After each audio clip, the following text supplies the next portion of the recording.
5 texts that break an avoidance defense wall and make them open up.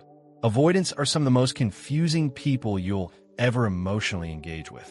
They shut down when you try to connect, give you one-word responses when you're trying to have real conversations, and often make you feel like you're talking to a brick wall. But here's the twist. While they may act completely unreachable on the surface, that doesn't mean they can't be reached. In fact, some avoidants are secretly craving the right words to help them feel safe enough to open up. They just won't admit it, not to you, not to themselves, and not even to their closest friends. It's like they're in a private emotional war, craving connection but terrified of being seen as weak or needy. If you've ever walked away from an avoidant thinking there was no way to get through to them, this video might make you reconsider. Let's talk about 5 subtle but powerful texts that can break down their defense wall and make them feel safe enough to share what's really going on inside. The first text that breaks an avoidance defense wall is the non-threatening observation. Here's what you do. Instead of asking direct questions about their feelings, you simply observe something about their behavior without making it about you. For example, instead of texting, "Why are you being so distant?" you text, "I notice you've been working late a lot lately." That must be exhausting. This works because avoidants feel safe when they're not being emotionally cornered. They panic when they feel like they're being asked to explain their inner world, but they relax when someone simply notices their external reality without demanding an emotional response. The key is to make it about their experience, not your feelings about their behavior. When you text, "You seem stressed about that project," instead of "You're ignoring me because of work," you're giving them permission to share without feeling trapped. Their brain doesn't go into defense mode because you're not asking them to be vulnerable. You're just acknowledging what they're going through. This creates a small crack in their wall because for the first time, someone is paying attention to their world without trying to extract emotions from them. They might actually text back and tell you more about what's happening because sharing facts about their stress feels safer than sharing feelings about your relationship. The second text that breaks an avoidance defense wall is the appreciation without expectation. Here's what this looks like. You text something like, "I was thinking about how you always remember to check if I got home safe. That means a lot to me." Or, "I appreciate how you listen when I talk about work stuff, even when it's boring." This works because avoidants are constantly worried that they're not good enough at relationships, but they're also terrified of being put on the spot about their feelings. When you acknowledge something they do well without asking for more, their nervous system relaxes. They're not being asked to perform or explain themselves. They're just being seen for the ways they already show care.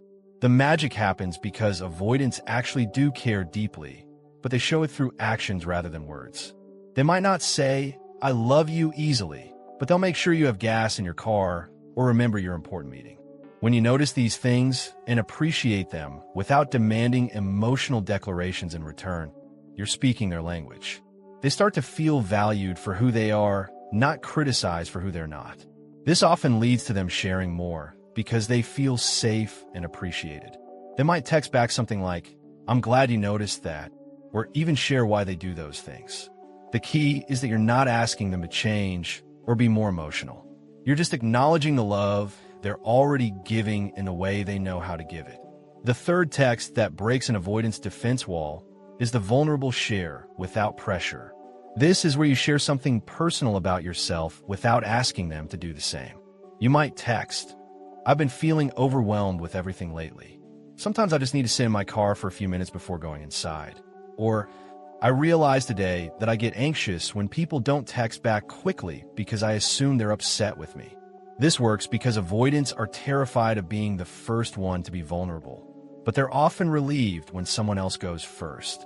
It's like you're testing the emotional waters for them. When you share something real about yourself without asking, "What about you?" or "How do you feel about that?"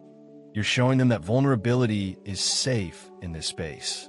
You're not demanding they match your emotional energy or share something equally personal. You're just being human and letting them witness it. Here's what happens in their mind. They see that you trusted them with something real and nothing bad happened. You didn't fall apart, they didn't have to fix you, and you didn't make it about them. This creates a sense of emotional safety they rarely experience. They start to think, "Maybe I could share something too, because you've shown them that opening up doesn't have to be dramatic or overwhelming. They might respond with something like, "Yeah, I get that," or even share their own version of what you talked about. The key is that you're modeling vulnerability without making it feel like an emotional transaction where they owe you something in return. The fourth text that breaks an avoidance defense wall is the calm boundary statement. This might seem backwards, but avoidance actually feels safer when they know where they stand. You text something like, "I'm going to give you some space to figure things out. I'll be here when you're ready to talk," or "I need some time to process this conversation. I'm not upset. I just need to think." This works because avoidants are constantly worried about being too much or not enough, and they're always bracing for emotional chaos. When you communicate your needs clearly without drama or ultimatums, their nervous system actually calms down.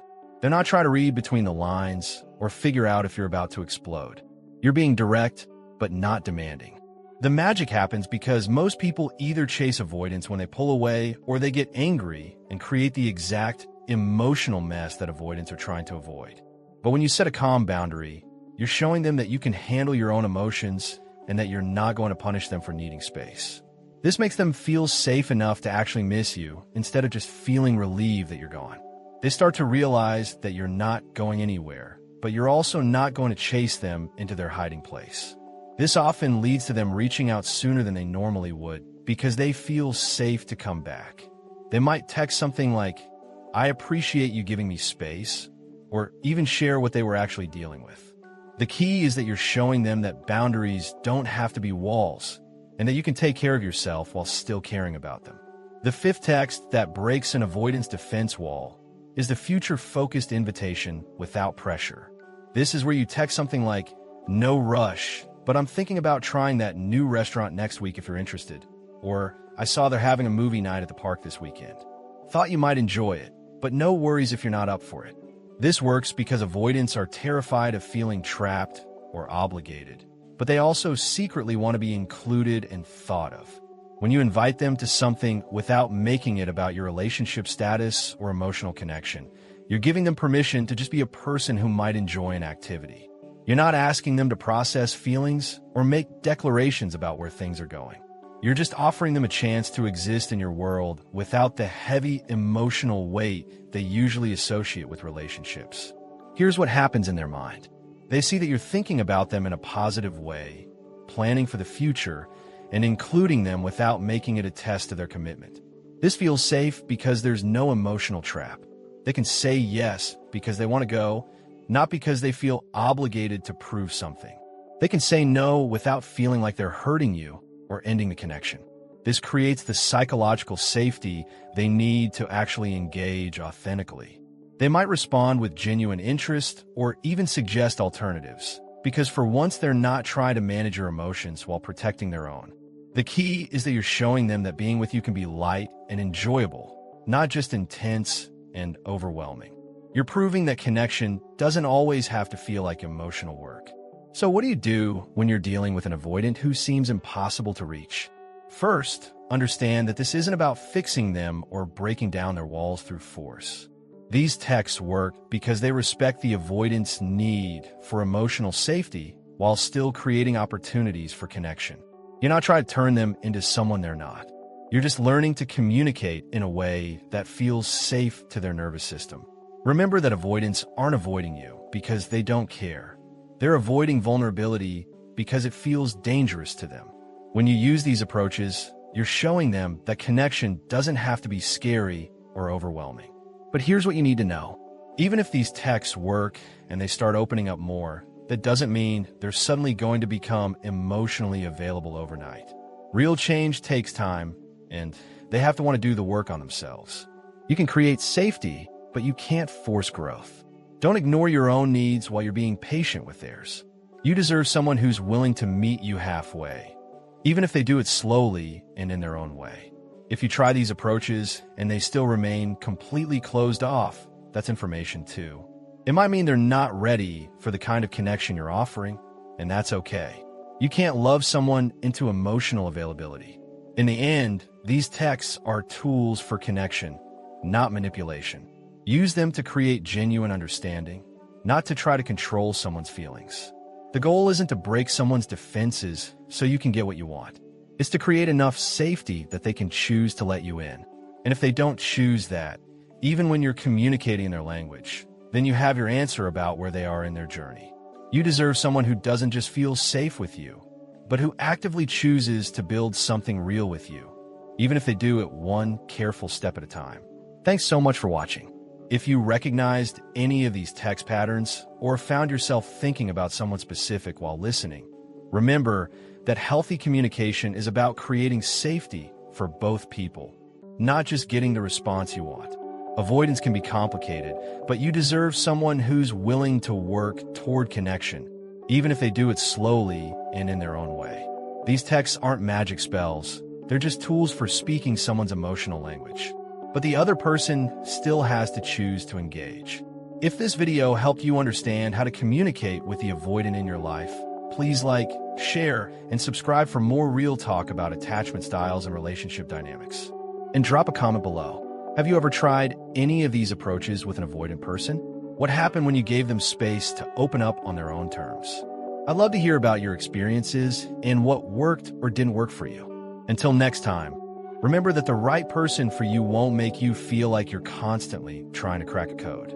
You deserve to be met with the same energy you're putting in, even if it looks different than what you expected. Take care of your heart, and remember that real love doesn't require you to be a mind reader or an emotional translator. See you in the next video.